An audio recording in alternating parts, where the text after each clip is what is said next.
నమస్తే రజ. నమస్కారం అండి. సార్ మొత్తం హాస్పిటల్ అంతా మార్చేశారు, మొత్తం చూశాను, అద్భుతంగా ఉంది, చక్కగా ఉంది.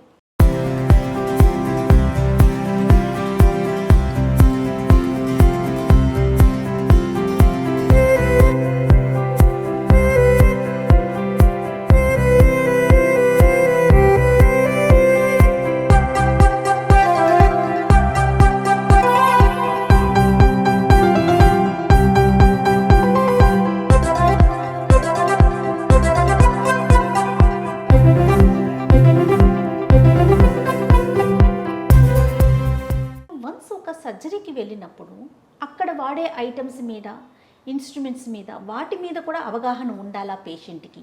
అసలు ఎలాంటి అవగాహన ఉండాలి? ఏదైనా హాస్పిటల్కి వెళ్ళినప్పుడు ఏం తెలుసుకోవాలి పేషెంట్? షూర్. సో నెంబర్ 1 ఏంటంటేనండి, ఈ రోజుల్లో ఆఫ్ కోర్స్ మనంతా ప్రైవేట్ హెల్త్ కేర్ గురించి మాట్లాడుతున్నాం. సో ఎవరన్నా ఏదైనా ఒక రుసుము కట్టుకొని వెళ్తారు. సో దే ఆర్ నాట్ ఏదో ఫ్రీగా ఏదో వాళ్ళకి ఏదో దానదత్వం ఎవరు చేయట్లేదు. అవునవును. ఈ ఒక రుసుము కట్టుకుని వెళ్ళినప్పుడు అసలు అందులో ఏం జరుగుతుంది అనేది తెలుసుకునే బాధ్యత ఒఫీషియల్గా అయితే హాస్పిటల్ది, చెప్పే బాధ్యత. కానీ చాలాసార్లు చెప్పని సందర్భాలు కూడా మనం చూస్తుంటాం. అలాంటప్పుడు పేషెంటే తెలుసుకుంటే, ఐ ఆల్వేస్ బిలీవ్, నాకు ఎప్పుడైనా పేషెంట్స్ వచ్చిన రూమ్లో ఎక్కువ క్వశ్చన్లు అడిగితే మా పక్క డాక్టర్లు విసుకుంటుంటారు. నేను ఎప్పుడు చెప్తాను, ఈయన బాగా అడుగుతున్న ప్రశ్నలు, ఈయనే మనకు బెస్ట్ రిప్రజెంటేటివ్ అవుతారు. రేపు పొద్దున 10 మందికి ఈయనే చెప్తాడు మన గురించి. ఎందుకంటే ఆ ఇంటెలిజెన్స్ వాళ్ళలో ఉన్న వాళ్ళే వాళ్ళ ప్రాబ్లమ్ని అర్థం చేసుకోగలుగుతారు. సో ఆ ఇంటెలిజెన్స్లో పాయింట్ ఏంటంటే, మన లోపల ఏ వస్తువు వాడతామో దాన్ని బట్టే కాస్ట్ చాలా మారిపోతుంది. ఓకే, మచ్చుకి ఫర్ ఎగ్జాంపుల్ ఈ మెట్రానిక్ అనే కంపెనీ ఉంది. ఓకే, మీరు బయట వస్తువు చూసుంటారు. We have an official partnership with Medtronic. Okay, ఈ మెట్రానిక్ అనే కంపెనీ ఏంటంటే, ఒక ప్రోడక్ట్ అది తయారైనప్పటి నుంచి అది మార్కెట్లో తేడానికి 8 ఏళ్ళు తీసుకుంటారు వాళ్ళు. 8 సంవత్సరాలు. Average research to bench to marketing time of Medtronic is 8 years. Okay, ఎందుచేతంటే వాళ్ళు దాని మీద రీసెర్చ్ చేస్తారు. ఫస్ట్ పిల్లుల మీద చేస్తారు, ఎలకల మీద చేస్తారు, తర్వాత మనుషుల మీద చేస్తారు, తర్వాత non inferiority studies, superiority studies, ఇలాగ 100 స్టడీస్. ఆ స్టడీస్లో 100 కొద్ది పేషెంట్స్ మీద ట్రై చేసిన తర్వాతే మనకు రిలీజ్ చేస్తారు.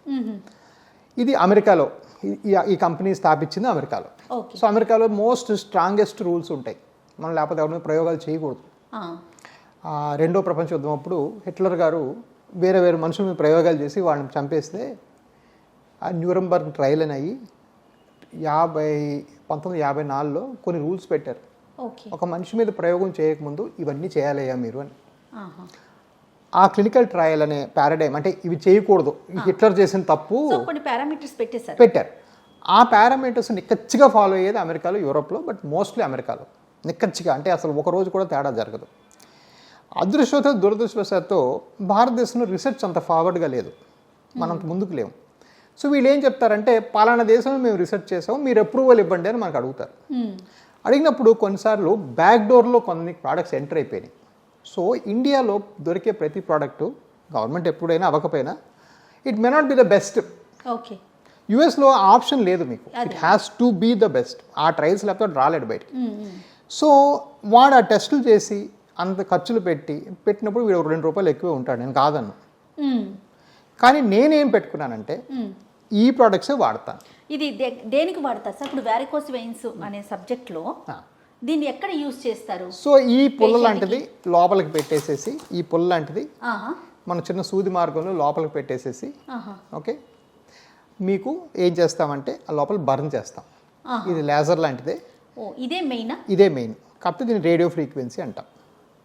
ఓకే, ఇది ఆన్ యావరేజ్ 53,000 రూపీస్.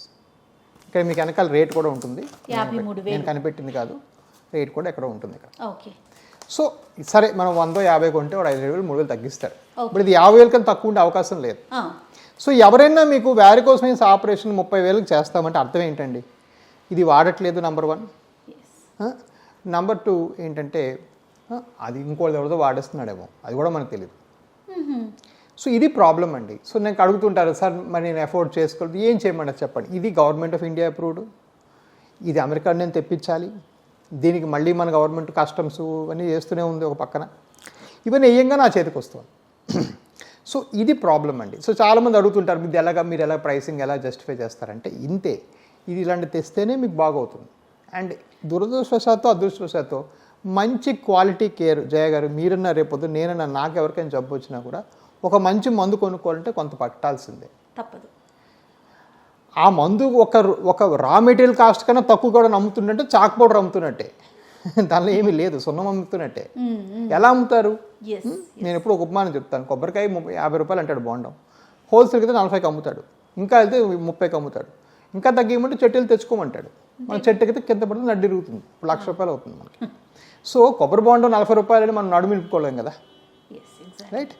సో ఇది మనం అర్థం చేసుకోవాలి. సో సక్సెస్ రేట్లు అంటే ఏవిస్ హాస్పిటల్స్ సక్సెస్ రేట్లు ఇలాంటి మెటీరియల్ ఏదైతే క్వాలిటీ మెటీరియల్ ఉందో మీరు అన్నట్లుగా ₹1 ఎక్కువ అయి ఉండొచ్చు, బట్ క్వాలిటీ అనేది చాలా ఇంపార్టెంట్ కదండి. నేను ఈ తప్ప ఇంకోటి వాడనే లేదు ఇప్పుడు దాకా. 8 ఏళ్ళుగా 6 మెట్రానిక్. ఇన్ఫాక్ట్ నేను వాళ్ళందరూ వచ్చారు, నేషనల్ టీమ్ అంతా వచ్చారు.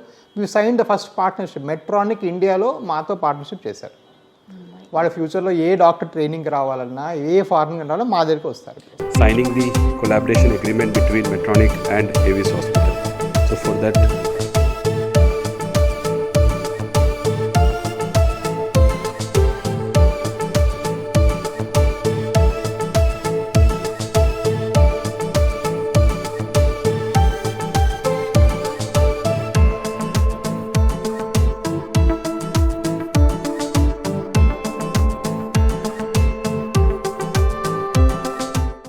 Medtronic is a global healthcare technology med device company. We have presence in around 150 countries across globe, and Medtronic was established in 1949 in Minneapolis, USA, and really happy to be part of the collaboration. Always felt vascular interventions, peripheral vascular disease. I mean, when I have now 14 surgeons operating with me across 21 centers, the blind faith is night 2 o'clock also that machine will fire 120 degrees for 16 seconds on this vein web plate, and every part of it will come out perfectly well. I have never had an implant, or at least in my experience, in my peripheral vascular, not once with Medtronic had I had this. Hundreds and thousands of glues we have done, right? I mean, we've done more than 10,000 glues. We'll never encounter such situations with venous seal, for example. So I think what I tell my doctors, my technicians, boss, don't compromise on the quality. Your patient doesn't matter if 5 rupees more or less, but you have to give that quality, only then the guy comes back. So పేషెంట్స్కి మనం ధైర్యంగా చెప్పొచ్చు, మీరు ఒకవేళ మన hospital Avis కాదు బయట ఎక్కడికి వెళ్ళినా సరే మీరు ఏ మెటీరియల్ వాడుతున్నారని అవేర్నెస్ ఉండాలి, అది అడగాలి. అబ్సల్యూట్లీ. ఫర్ ఎగ్జాంపుల్ ఇది రెండోది, దీన్ని గ్లూ అంటాం. ఇది ఒక చిన్న గన్ లాగా ఉంటుంది, ఇలా పిసికి ఇది లోపల ఈ చివరేమో లోపల పెడతాం, పెట్టి ఇలా పిసుకుతాం హోలీ పిచికారీ లాగా. చిన్నగా గమ్ అనేది రిలీజ్ అవుతుంది బాడీలో, రిలీజ్ ఆ వెయిన్ ఇలా ఫ్రీజ్ చేస్తుంది. ఇది నాకు తెలిసి 1,05,000 1,10,000 రూపాయలు. సో ఎవరన్నా గమ్ ప్రొసీజర్ 70,000 చేస్తున్నారంటే ఏంటి, మీకు ఫ్రాడ్ చేస్తున్నట్టే, అందుకు సందేహమే లేదు. మీరు రాసి స్టాంప్ వేసి రాసుకోవటమే. నా అక్కడ కొంత తప్పు అయినా కూడా హీట్ తక్కువ వస్తుందో ఎక్కువ వస్తుందో అది తీసేస్తాం. ఇక్కడ తప్పు అయితే యూఆర్ ఫినిష్డ్. ఎందుకంటే ఈ గమ్ము లోపల వదులుతాం. ఈ గమ్ములో ఏమైనా కెమికల్ తేడా వచ్చినా లేకపోతే మంచి క్వాలిటీ గమ్ము కాకపోయినా అది ఇంకెక్కడికో వెళ్ళిపోవడం, గుండెకి వెళ్ళిపోవడం. ఒక కేసు జరిగింది మన హైదరాబాద్లో. ఏదో చీప్ టర్కిష్ క్వాలిటీ గమ్ వాడారు, అది గుండెకి మొక్క వెళ్ళిపోయింది, గుండె బ్లాక్ అయింది. సో అలాగా ప్రయోగాలు చేస్తే మనం ఏమవుతామంటే ఫెయిల్ అవుతాం. అది ఇప్పుడు 70,000కి వస్తుంది కదా అని చేసుకుంటే బూడిదలో పన్నీరే ప్లస్ అది పని చేయదు, ప్లస్ రియాక్షన్ కూడా వచ్చే అవకాశం, సైడ్ ఎఫెక్ట్స్ కూడా. సో ఇవన్నీ ఏంటంటే ఇవ్వడం అవుతుంది ఇప్పుడు. రైట్. ఓకే. సో నేనేంటి, మీరు ఏం వినండి వినకపోండి బాబు, నాకు సంబంధం లేదు. ఇప్పుడు నా దగ్గర దురదృష్టవశాత్తు నా దగ్గర 450 నుంచి 550 ఆపరేషన్ జరుగుతాయండి. సో నాకేంటి మైండ్లో ఉండాలి, నేను ఈ ఆపరేషన్ చేస్తే నాకు ఈ కాంప్లికేషన్ అనుకుంటాను, ఈ కాంప్లికేషన్ ఇది చేస్తూ ఉంటుంది. ఇవి రెండు మైండ్లో ఉంటాయి. ఈ 100,000 మందిలో నేను కొత్తవి కనిపెట్టి కొత్తవి ఇచ్చి కొత్త కాంప్లికేషన్ వచ్చినాయి అనుకో, నేను ఎక్కడ మేనేజ్ చేయగలను? సో నేను కూడా స్టాండర్డ్స్ ఫాలో అవ్వాలి కదా. సో నేనైతే అసలు కొద్ది కూడా బయటికి వెళ్ళను. ఒక ఎక్స్పెరిమెంట్ అసలు మనకు చేయడానికి హక్కు లేదండి.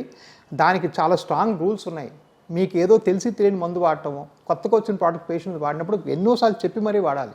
చాలా మంది దగ్గర మనం ఇదే వింటూ ఉంటాం, ఫీలో చాలా డిఫరెన్స్ ఉంది, చాలా తక్కువ ఉంది, ఇక్కడ ఎందుకు ఇంత ఎక్కువ అనిపిస్తుంది, ఇక్కడ ఎందుకు ఇంతే తక్కువకి సేమ్ ట్రీట్మెంట్ జరిగిపోతుంది అనుకుంటాం.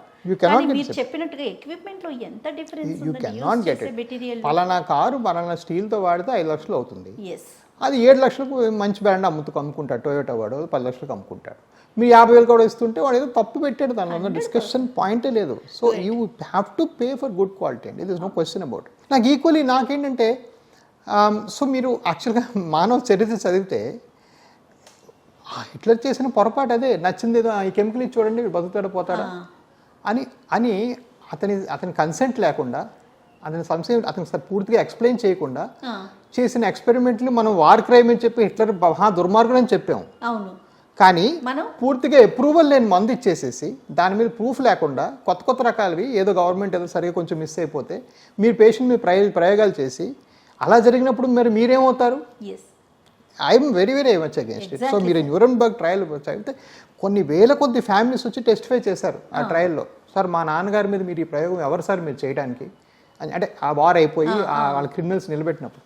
సో ఇవన్నీ మెడికల్ ఎథిక్స్ అనేది కూడా చాలా అవసరం. 100%. సో అదేనండి, మనం ఎప్పుడైనా జీవితంలో కరెక్ట్గా చేద్దాం అనుకున్నప్పుడు కొంచెం లాంగ్ రూట్లో వెళ్ళాలి. బట్ నేను చాలా హ్యాపీ అండి, ఒక డాక్టర్గా నాకు దేవుడు అదే నేను చెప్తుంటాను, మనకి చేతిలో మనకి ఫెన్స్ ఇచ్చి అందరినీ కాయండ్రా బాబు అని చెప్పారు. కంచెం మనం మెయింటైన్ చేయాలి, మనం కంచెం వేయకూడదు. రైట్, అది చాలా బాగుంది. హిట్లర్ గురించి చెప్పినప్పుడు నాకు మైండ్లో ఒకటి వచ్చిందండి. హిట్లరు ఒక నియంత కాబట్టి తన రాజ్యంలో వాళ్ళంతా కూడా తన దేశంలో వాళ్ళు తను ఏం చెప్తే అది చేయాలి. సో మనుషుల మీద ప్రయోగాలు చేశారు. ప్రజెంట్ జనరేషన్ ఎలా ఉందో తెలుసా డాక్టర్ గారు? మీకు తెలియంది ఏముంది కానీ సెల్ఫ్ మెడికేషన్. ఇంకా వాడైనా చేయించాడు, వీళ్ళు అలా లేరు కదా. ఏ చిన్న సమస్య వచ్చినా ఒక టాబ్లెట్ వేసేసుకోవటం, లేకపోతే మెడికల్ స్టోర్కి వెళ్ళటం, అక్కడ వాడేదో చెప్పింది, లేకపోతే ఏదైనా హాస్పిటల్కి వెళ్ళాలి, స్కాన్ తీయించుకోవాలి. అంటే నాకు వచ్చిన జలుబు జ్వరం ఏంటో నేను తెలుసుకోవాలంటే ఆ స్కాన్కి వెళ్ళి ఒక 5,000 నేను ఖర్చు పెట్టాలి. ఎందుకు? నెట్లో చూసేయటం, చాట్ జీపీటీ ఎన్ని వచ్చేసినాయి, ఏ చెప్తానండి మొత్తం ఓపెన్ చేసుకోవటం, చూడటం, సెల్ఫ్ మెడికేషన్ అనేది ఎక్కువైపోయింది. హాస్యాస్పదమైన విషయం ఏంటంటే, నిన్న ఒకడు వచ్చాడు, నేను ఎప్పుడో 3 నెలల క్రితం ఆపరేషన్ చెప్పడం జరిగిందట, బాగా తెలివైనడు, చదువుకునేసేసి ఏదో మళ్ళీ స్కాన్ బయట చేయించుకున్నాడు. ఆ స్కాన్లో ఏదో వస్తే ఆ స్కాన్ రిపోర్ట్స్ అని చాట్ జీపీటీకి ఫీడ్ చేశాడు, ఆపరేషన్ అక్కర్లేదని వచ్చిందంట. సో అదంతా వచ్చేసి మొత్తం సిస్టమ్ ఓపెన్ చేసి, అది చాలా కాస్ట్లీ కంప్యూటర్, 2 లక్షల కంప్యూటర్లో ఓపెన్ చేసి చూపించాడు. నేను నాకు నవ్వాలో ఎడవాలో తెలియలేదు. సో ఇక్కడ అంటే నాకేమి తెలియదండి, మేబీ ఐఎమ్ నోవిస్, నేను 53 ఏళ్ళు, పట్టుబుట్ర, తెల్ల చుట్టూ కూడా ఉంటుంది. నాకు తెలిసింది ఒకటి ఉందండి, ఒక కంప్యూటరు, ఒక సిస్టము, మీ ఇంట్లో పనివాడు వచ్చి మీ ఇళ్ళని నడుపుకోవాలి చెప్పలేడండి ఎప్పటికి కూడా. అది it is just slave, it is still a slave, it will continue to be a slave. 50 ఏళ్ళ తర్వాత కూడా స్లేవ్. మీరు ఏదైనా స్టోరీలు మీరు చదివి ఉండొచ్చు, చాట్ జీపీటీ చెస్లో మార్చేయింది, ఎవరికో బీట్ చేసింది, ఏం అవ్వదు. సో చాట్ జీపీటీ ఏం చేస్తుందంటే మీరు అడిగిన క్వశ్చన్నే అది రిప్లై ఇస్తుంది. సో మీరు క్వశ్చన్లో ఆ బయట చేసిన స్కాన్ పడుకోబెట్టుకొని చేసి ఉంటే దాని డయామీటర్ సరిపోయిపోయి అంటే అది వద్దనే చెప్తుంది. దానికి పేషెంట్ చూసే తెలివి లేదు. సో సపోజ్ నాకెవరో రాంగ్ రిపోర్ట్ ఇచ్చారు, రాంగ్ డయామీటర్ ఇచ్చారు, కాలంటే నల్లగైపోతుంది, మనిషి కుంటున్నావు, అసలు ఎలా నీ రిపోర్ట్ కరెక్ట్ ఎలా ఉంటుంది అని ఎన్నోసార్లు రిపీట్ స్కాన్ అదిగో ఆ రూమ్లో చేసింది, మనం చూపించిన రూమ్లో చేశారు. ఎంతోమంది అంటే ఇవాళ కూడా 20 మందికి చేసి ఉంటారు. వాడు తప్పుడు రిపోర్ట్ పట్టుకొస్తే ఆ రిపోర్ట్ నేను కరెక్ట్ చేసిన సందర్భాలు 20 ఉంటాయి రోజుకి. నేను అసలు ఈ క్వశ్చన్ ఎందుకు అడిగానంటే, బయట ఇలా నడుస్తున్నప్పుడు ట్రెండ్, మీరు అసలు ఫ్రీ స్కానింగ్ చేస్తున్నారు కదా, అంటే స్కాన్కి ఎంత భయపడుతున్నారో చూడండి మిగతా ఇష్యూస్ మీద బయట చేయించుకోవాలంటే. సో ఈ కాస్ట్ ఒకటి. Second thing, so remember one thing, so మనం ఎంటర్ చేసే ఏదైతే క్వశ్చన్ ఉంటుందో దట్స్ కాల్డ్ ప్రాంప్టింగ్. ఏలో prompt is the most important thing. దాన్ని యాక్చువల్గా మనం ప్రాంప్ట్ ఇంజనీరింగ్ అని కూడా అంటాం. సో ప్రాంప్ట్ కానీ సరిగా లేదనుకో ఆన్సర్ కూడా సరిగా ఉండదు, it makes up. Unlike Google సర్చ్లో ఏంటంటే నా దగ్గర ఆన్సర్ లేదని చెప్తుంది, ఏం చేస్తుంటే అది కలిపేస్తుంది, 2-3 కలిపేసేసి ఒక రిజల్ట్ తీసుకొస్తుంది, because it wants to give you result. So a bad so even today మనము చెత్తంతా తీసుకెళ్ళి మిక్సీలో వేసి బాగా కలిపితే మంచిగా ఎరగొట్టిన చెత్త వస్తుంది, కానీ ఇంకా మంచిదేం రాదు. Okay, garbage when you put garbage in you will get garbage out. Okay, so ఇది చాలా డేంజరస్ ట్రెండ్. ఫర్ ఎగ్జాంపుల్ అదేవిధంగా మీరు చెప్పినట్టుగా cost reasons is a problem. Cost అవుతుందని చాలామంది భయపడి డాక్టర్ దగ్గరికి వెళ్ళరు. వెళ్ళకపోయారు. నన్ను అడిగితే యాక్చువల్గా వాస్కులర్ సిమ్టమ్స్ అట్లీస్ట్ వెళ్ళకపోయి, సరే నాకు డబ్బులు లేవు, నా పరిస్థితి బాగాలేదని ఇంట్లో ఉండిపోవడం చాలా better compare to going and taking unnecessary medicines. పనికిరాని మందులు తింటే ఏమవుతుందంటే కిడ్నీ దెబ్బతింటుంది, చర్మం దెబ్బతింటుంది, ఇక అసలు చాలా ప్రాబ్లమ్స్ ఉన్నాయి. సో ఫర్ ఎగ్జాంపుల్ ఇది చాలా దురదృష్టకరమైన విషయం. ప్రపంచ ఆరోగ్య సంస్థ ఎస్టిమేట్స్ ప్రకారం 1% ఆఫ్ కిడ్నీ ఫెయిల్, ప్రపంచంలో ఉన్న కిడ్నీ పోయిన వాళ్ళందరూ లెక్క పెట్టుకుంటే 1% మంది అధికంగా మందులు తినడం వల్ల కిడ్నీలు పోయినాయి వాళ్ళకి. మీకు భారతదేశంలో అది 12%. My God. దీనికి ఒకటే ఒక కారణం, నచ్చినా నచ్చకపోయినా ఉన్నా లేకపోయినా మందుల షాప్కి వెళ్ళి పెప్పర్మెంట్లకు మందులు కొనుక్కొని వేసేసుకోవటమే. అంతే. ఎవరు అది ఎందుకు ఇచ్చాడు, ఏమి ఇచ్చాడు, ఎలా ఇచ్చారు, ఇప్పటికీ నేను ఎంత చెప్తాను, ఇన్ని షోస్ చూస్తుంటారు, షో చూసి వచ్చిన వాళ్ళే ఉంటారు చాలామంది, మందులు పంచే మహాప్రభు అని చెప్తాను, వెళ్ళిపోతే ఇంకేం మందులు ఇవ్వరా డాక్టర్ గారు అంటారు. అరే బాబు, మందులు పనిచేయనే కదా, మీరు చదివే కదా, చూసే కదా వచ్చారు. సో ఇవన్నీ ఏంటంటే దురదృష్టవశాత్తు ఫార్మా లాబీ కూడా చాలా స్ట్రాంగ్ అయిపోయిందండి. డాక్టర్లకి చాలా లాలుచి పెట్టి, డాక్టర్లు అందరికీ హాస్పిటల్ సంస్థల్ని పెట్టి మందులు చాలా అధికంగా అనవసరంగా కూడా ప్రిస్క్రైబ్ చేసిన సందర్భాలు చాలా. ఎస్, స్కాన్లు కూడా ఎక్కువగా ఉండటంతో దాంతో భయపడిపోతున్నారేమో. బహుశా వారికోస్ వెయిన్స్కి మీరు తీసుకొచ్చిన ఈ కొత్త పాలసీ ఏంటంటే ఫ్రీ స్కాన్. ముందు ఉందో లేదో తెలుసుకోండి రా బాబు, తర్వాత కదా ట్రీట్మెంట్ విషయం. సో ఎప్పుడు కూడానండి హెల్త్ కేర్ ఎలా అయిపోతుందండి, ఇప్పుడు వీడు వచ్చాడు పేషెంట్, ఎలాగ ఒక 4-5 దగ్గర వెళ్తే డబ్బులు తీసుకుందాం అనేది పాయింట్.